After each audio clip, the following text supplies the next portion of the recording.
All right, so let's look at another example and figure out if the relations are transitive. All right, so kind of the first we've looked at this set of relations before. So these are on the set of integers, so they could have positive or negative integers. Okay, so let's look at R1. Okay, so R1 is coordinate points where the first entry is less than or equal to the second entry. So for it to be transitive, right, we're looking at if AB is in the set in R and BC is in the relation, then we need to have AC in the relation. So if for each pair that exists in the relation that's like this, then this third pair needs to be in there, okay?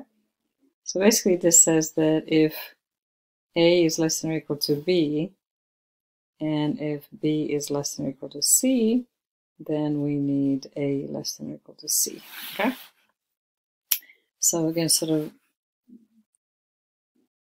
points like this are in our relation, and points like this are in our relation, then this will always, these points will also be in the relation because of just properties of inequalities.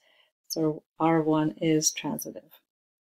Okay, let's look at R2. This works in a similar way because I have, if A is bigger than B and B is bigger than C, then A is going to be bigger than C. So this will also be a transitive relation. Okay, now let's look at R3. So R3, we have points in the relation, so pairs of this type. So they're either the same or they're negatives of each other.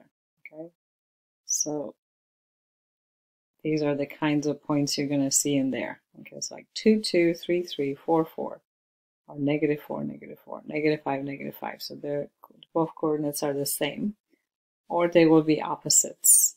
Okay, so again, we don't need to worry about pairing these up with anything else because that will always kind of be a transitive pairing because like AA paired with A negative A results, like it says the A negative A has to be in there, so it kind of returns you back to that second point that we're using. So really we need to figure out if this works. Okay, so if A negative A is in the relation, which it is because we have those kinds of pairings in there, and we're also going to have points like that look like this, negative A and A, then you can see that we need A comma A to be in there, which there are because they're the same. Okay, so this is also transitive. This works out. Okay, R4 is only formed out of these points. Okay, so 1, 1, 2, 2, 3, 3, and so on. So basically this doesn't have the conditions that we need at the beginning for a transitive. So this is transitive automatically, just kind of the vacuous case. So this is transitive by the vacuous case. Right, so this is kind of the transitive condition. If this AB is in there and BC is in there, then AC has to be in there. So these premises are false, then it's transitive by default. Okay. All right, so R4 is transitive by default. Let's look at R5.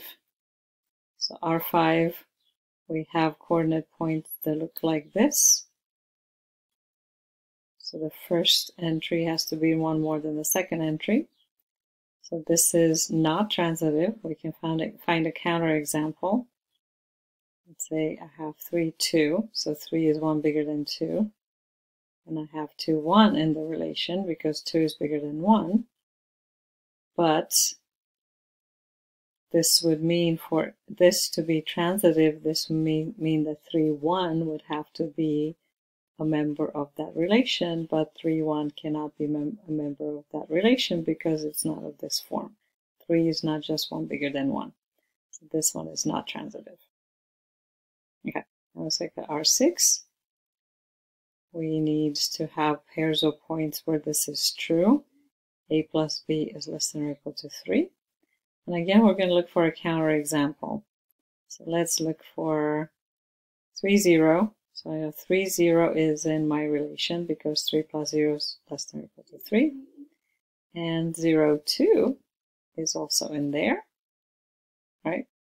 So if it's transitive, then 3, 2 would need to be in my relation, but it can't be because 3 plus 2 is bigger than 3. So this is also not transitive. Okay, so again, sort of to show that it's not transitive, you can look for counterexamples to demonstrate that. All right. Okay, next example, we want to see if the divides by relation on the set of positive integers is transitive. So sort of let's write this as pairs of points where the condition is that A divides B. So if it's transitive, we need to show that if A divides B and if B divides C, then A divides C. Okay, so we've already proved this a couple of sections ago. This is sort of a relationship of the divides property. And we can prove it here again, but if A divides B, that means B is A times an integer. And if B divides C, then C is B times a different integer. And if I plug this into B, then I get C is A times KL, which is an integer, which means A divides C. So this divides by relation is transitive. All right. And now let's define an equivalence relation. So an equivalence relation is a relation R on a set A, if and only if it has these properties, is reflexive, symmetric, and transitive. So that the collection of these three properties, you call the relation an equivalence relation. So equivalence relations are special types of relations that we're going to use in this and next chapter. So it's and they appear in mathy things many times. This is the definition of an equivalence relation that needs to have these three properties: reflexive, symmetric, and transitive. So example 10, let's look at a relation on the set of integers such that A are B, so points A, B are in that relation if and only if A and B are equal to each other or they're opposite of each other. So we kind of visited this relation before. So we have either A equals B or A is not equal B. So basically it's formed out of integers where the coordinates are the same. They could both be positive, they could both be negative, or they're opposites of each other. Sorry.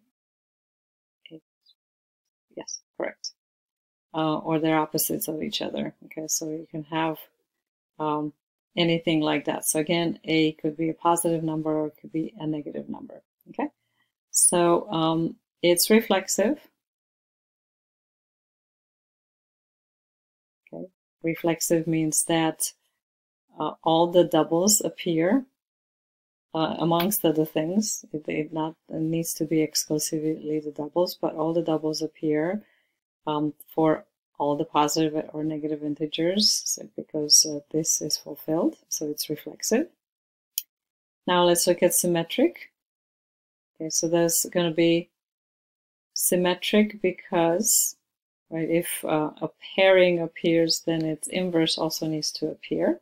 So for the doubles, that's always the case. Like if 1, 1 is there, 1, 1 is there, so that's automatically fulfilled.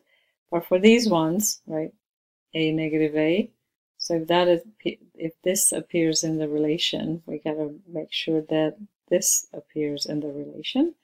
And that's true because like A could be positive or negative. So if you have something 2, -2, -2 and 2 also appears because a negative of a negative is a positive, right? So it's also symmetric.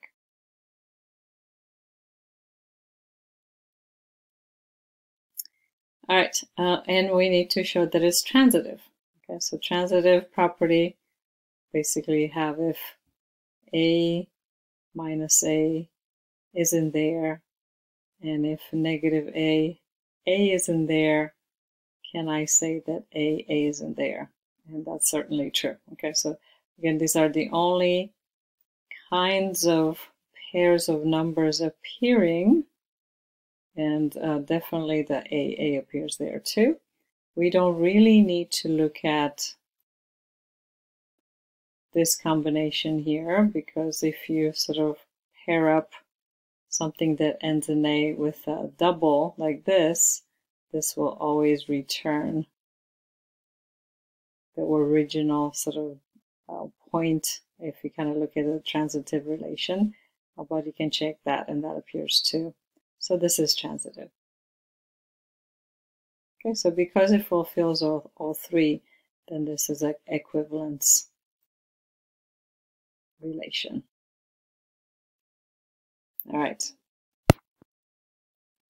Okay, let's look at this relation. So R is the relation on the set of real numbers, such that A are B if and only if A minus B is an integer.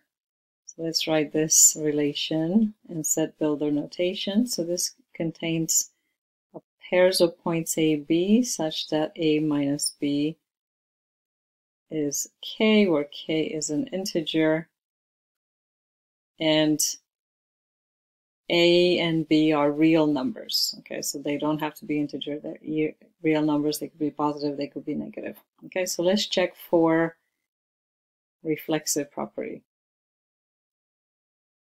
Okay, so reflexive property says that all doubles need to be in there for all real numbers. So we need to see that if I subtract a real number by itself, does it give me an integer? And it does, because when I subtract a number by itself, it gives me a 0. And because 0 is an integer, then all those pairings are going to be in there. So it's reflexive. Okay, now let's look at symmetry. So if it's symmetric. Okay, so for symmetric, it says that if AB is in there, then BA has to be in there. Okay, so what this means in terms of this rule, so A minus B is an integer. If a point AB is in my relation, does that mean that B minus A is also an integer? Okay, and it is, because if I multiply everything by -1, B minus A is going to be negative K, and if K is an integer, then negative K is also an integer. So that means that if A minus B is in there, B minus A is also going to be in the relation. So it's symmetric. All right, now let's look at the transitive. Not transitive. Oh yes, we got to look at the transitive. Okay, because it's equivalence relation, we got to check reflexive, symmetric, transitive properties. Okay, all right. So this says if AB and BC are in my relation, then AC has to be my relation. Okay, so if AB is in the relation, then A minus B is going to be an integer. If BC is in the relation, then BC has to be a different integer. Right? So let's see if does that mean that A minus C is going to be an integer too? Okay, so we have to figure out if that holds true, then it's transitive. If it doesn't hold true, then it's not transitive. So we're just going to do a little bit of arithmetic to convert this into, use these as known to convert it into A minus C. Okay, so let's just see how we can fix this. Okay, so let's solve for A. All right, so we're going to solve for A here. We get A equals B plus K. And we're going to solve for, let's solve for C, negative C here. So negative C is negative B plus L.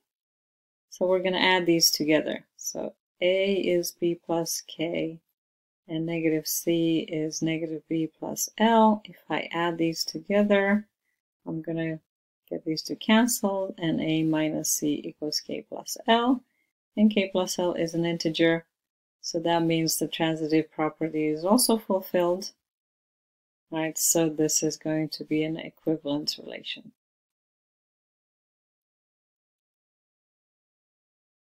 Okay. Again, these are sort of an important category of relations that you encounter when looking or when analyzing relations. All right, let's look at this relation, the congruence modulo M relation. And we want to check to see if it's an equivalence relation. So the congruence modulo M, so if A is congruent to B modulo M, then we know that M is going to divide in A minus B. That's sort of the definition of how you can check congruency. All right, so let's see if it's reflexive. Okay, so basically here are my kind of this relation. I have these pairs of point A and B, with the A being congruent to B modulo M. All right, so this is my relation with this rule. So reflexive would mean that A is congruent to A modulo M. And this is true because M is going to divide into A minus A, which is 0. Okay, so it's going to be reflexive. Okay, now let's look at symmetric property. So that means that if A is congruent to B modulo M, is it true that B is going to be congruent to A modulo M?